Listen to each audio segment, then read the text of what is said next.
Hey guys, it's Kelly. Welcome back to the channel of chilled, relaxed plant content where we talk about our plants and we try to learn the best way to grow them. So if that sounds like something you're interested in, hit the subscribe button and let's be planty friends. So you are going to hear animals in the background. I have a dog eating right now. Cats are constantly jumping on top of things and off of things because, why wouldn't they be when I'm filming? They all of a sudden are all awake and moving around. You're going to hear their little tippy taps on the floor because they're going to be walking right around me, and that's just what it is. It's okay. But anyway, today I am preparing a box to send out for a trade with Peace Lily's plants, and I'm gonna wrap them up with you and kind of show you how I pack up plants. And yeah, so I'll turn the camera around so you can see the plants. And the cat did not knock anything over. Good job. So yeah, see you in a bit. Alright, so a quick overview. I got a bunch of the cuttings here drying. I just sprayed everything down with some alcohol and water mix, and then I rinsed them off just as a preventative for any type of pests. If you have plants, you're going to eventually get pests. It's inevitable, and it's basically just like an upkeep type of thing you always have to do. But these guys are all good. I double check them. Propagations usually don't hold a lot of pests. For me anyway, I keep them in water, and I guess a lot of pests need soil to survive or to reproduce or whatever it is. So I got a bunch of these plants right here, and then I will spin you around.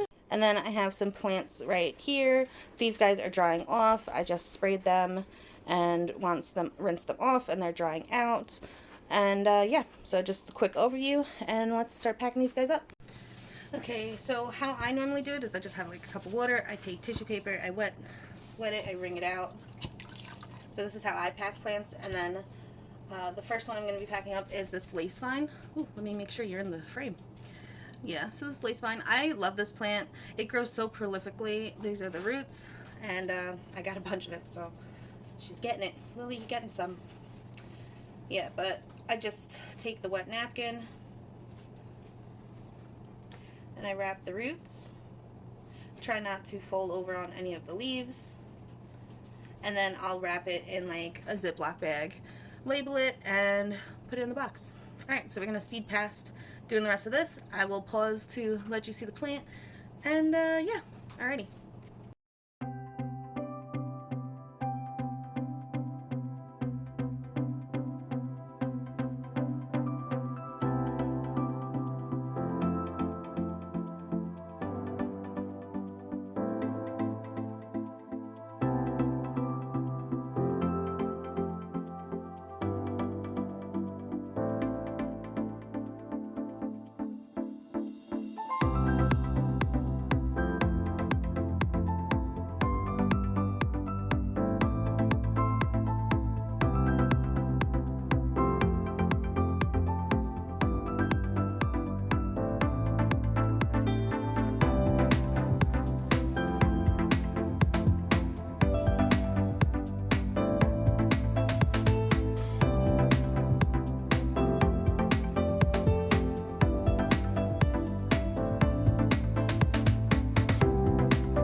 Okay, so this is a Monstera decursiva, and is it starting?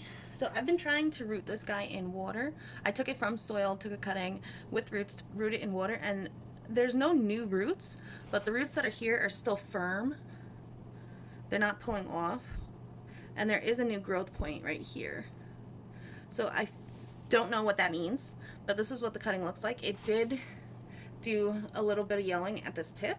So what I think I'm going to do, because I like to at least send plants that definitely, like, they have more than one chance to, like, root it up themselves and everything, which I think this guy's okay. I think these roots are converting to water roots or something. I'm not sure. But so I have that. And then this is my other plant of it. I actually have 2 4-inch pots of this.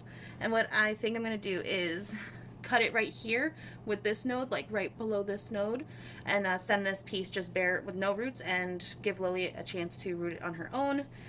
These guys, for me, have done really well. I usually just throw them back in the soil when I cut it, and then I put it back in the soil to re-root it, and it roots, but I can't do that if I'm like sending it out to somebody, you know. I tried to do it in water. We'll see how that works out. And because these guys are like crawlers, so we have a root attached. Oop, we kind of broke that root, but we have a little bit of an attachment of roots right there. And yeah, I'm just going to send this to her, and she's got 2 nodes here, plus these 2 nodes. So I think with all of this, she should be able to get something rooted, something growing, and yeah. So if not, let me know, Lily. If this ends up dying, let me know, and I will try to root. I'll try it again, and I'll send you another cutting. Okay.